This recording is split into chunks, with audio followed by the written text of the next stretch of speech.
Pemirsa, mengawali perjumpaan kita hari ini, oknum polisi todongkan senjata api dan 3 debt collector ditetapkan sebagai tersangka kasus perampasan unit mobil. Sebelumnya aksi koboi oknum aparat tersebut terekam ponsel warga dan diviralkan di media sosial.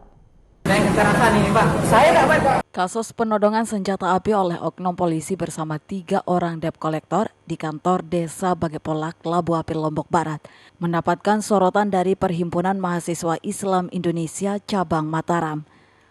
Pasalnya korban yang ditodongkan senjata api oleh oknum polisi tersebut merupakan kader PMII dan sedang melakukan kegiatan kemahasiswaan.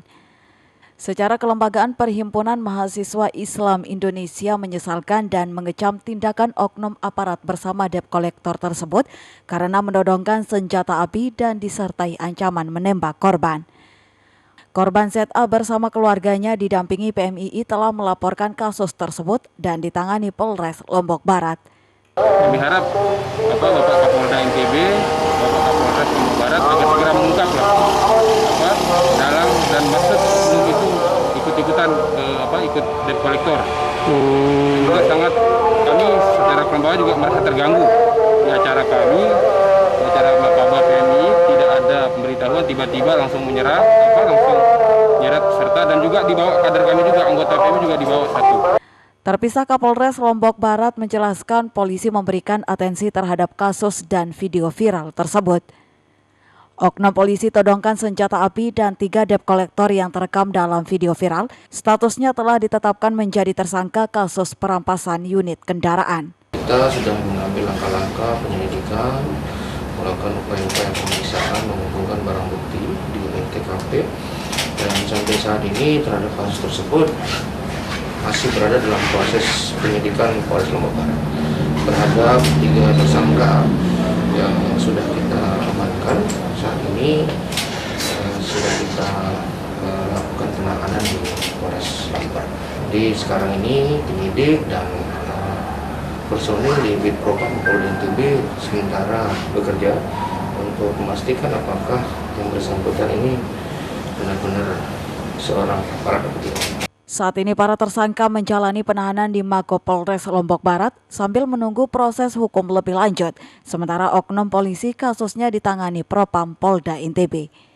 Dari Mataram, Hari Kasidi, iNews melaporkan. Kita beralih ke informasi lain, tes SKB bagi peserta CPNS yang reaktif atau positif COVID-19. BKD Nusa Tenggara Barat rekomendasikan untuk tes di hari terakhir pelaksanaan tes. Langkah ini guna untuk mencegah klaster baru penyebaran COVID-19. Untuk peserta tes CPNS yang tidak hadir tanpa keterangan tidak mendapatkan kesempatan tes susulan, namun peserta yang reaktif maupun positif COVID-19 yang tidak mendapatkan rekomendasi dari tim kesehatan, maka akan diberikan kesempatan pada hari terakhir tes SKB. Kepala BKD Provinsi NTB menegaskan kebijakan ini berdasarkan rekomendasi tim kesehatan, memberikan kesempatan bagi yang terkonfirmasi COVID-19 ataupun reaktif. Bagi yang positif, tentunya kita sesuai dengan ketentuan, kita berikan informasi ke Panselnas supaya dijadwalkan bagi yang positif atau yang reaktif yang tidak direkom oleh tim kesehatan kita di sini tidak boleh ikut misalnya. Nah, itu kita minta. Tapi kalau tidak datang, karena kelalaian sendiri tidak ada. Selesai sudah. Tes SKB CPNS tahun ini untuk Provinsi NTB akan berakhir pada 19 Oktober 2021, di mana sebanyak 8.000-an peserta yang melakukan tes SKB pada tahun ini, khusus pendaftar di tingkat Provinsi NTB. Tes seleksi SKB CPNS Provinsi NTB telah berlangsung sejak 23 September lalu dan kini masih berjalan. Dalam satu hari terdapat 4 sesi tes CPNS. Dari Mataram, Vinka Andini, iNews melaporkan. Pemirsa, gelaran WSBK yang semula dijadwalkan pada 12 hingga 14 November 2021 diundur 1 pekan. Meski jadwal diundur, Kabupaten Lombok Tengah menyatakan tetap siap dan fokus pada capaian vaksinasi 70%. Gelaran World Superbike Mandalika yang semula dijadwalkan pada 12 hingga 14 November 2021 diundur 1 pekan, yaitu pada tanggal 19 hingga 21 November 2021.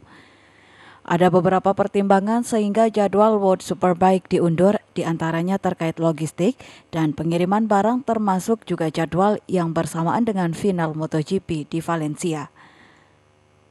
Pada tanggal 12 hingga 14 November dijadwalkan untuk gelaran Idemitsu Asia Talent Cup, yaitu untuk para pembalap junior MotoGP, namun gelaran tersebut tanpa penonton. Sementara itu terkait jadwal World Superbike yang mundur, pemerintah daerah Lombok Tengah tetap siap dan tengah fokus pada progres vaksinasi untuk masyarakat Lombok Tengah agar mencapai target 70%. Bupati Lombok Tengah lalu Fathul Bahri menjelaskan hingga saat ini capaian vaksinasi untuk Lombok Tengah baru 48,5%. Vaksin ini harus memenuhi target-target yang ada, artinya masyarakatnya ada. Sejauh kita hari ini sudah mencapai 48,5%. Mudah-mudahan secepatnya ini selesai menjadi 75%. Terkait USBK yang mundur itu mungkin untuk persiapan lebih lanjut pemerintah pusat terhadap hal-hal yang dibutuhkan, termasuk ITDC yang ada hari ini. Meski jadwal World Superbike diundur, Kabupaten Lombok Tengah tetap optimis gelaran World Superbike tetap terlaksana dengan baik dan capaian vaksinasi 70% yang merupakan syarat terlaksananya gelaran World Superbike juga segera tercapai. Dari Lombok Tengah, Emma Widiawati, iNews melaporkan. Kita beralih ke informasi lain. Vaksinasi presisi Merdeka Polres Lombok Timur sasar ribuan santri di lingkungan Pondok Pesantren Nahdlatul Watan Lombok Timur. Ribuan santri antusias menjalani vaksinasi untuk mempercepat target sasaran vaksinasi. Ribuan santri antri sejak pagi demi mendapatkan dosis vaksin COVID-19 di halaman Pondok Pesantren Nahdlatul Watan Anjani Lombok Timur. Satu persatu mereka mengikuti pemeriksaan kesehatan atau screening sebelum disuntik vaksin. Ribuan santri ini antusias menjalani vaksinasi, petugas menyediakan 2.000 dosis vaksin. Vaksinasi massal di kalangan santri ini upaya Satgas setempat untuk mempercepat target sasaran vaksinasi dan membangun herd immunity di tengah pembelajaran tatap muka di sekolah. Di pondok ini 2.000 nih. 2.000. Ini berapa hari nih Pak? Insya Allah 2 hari lah. Hari ini sama besok. Dan sekarang ini yang kami pribadi. Mungkin besok santrinya. Ini 2.000 ya, khusus dari sini. Apakah ada tambahan lagi Pak? Ada pasti. Sementara itu Satgas Penanganan COVID-19 tempat per tanggal 27 September 2021, jumlah warga yang telah divaksin dosis pertama sebanyak 196.000 lebih atau 20,62% dari target 952.000 lebih warga yang menjadi sasaran vaksinasi. Dari Lombok Timur, Ramli Nurawang, iNews melaporkan. Pemirsa, usai jeda pariwara berikut kami akan kembali hadir dengan beragam informasi lain. Tetap bergabung bersama kami.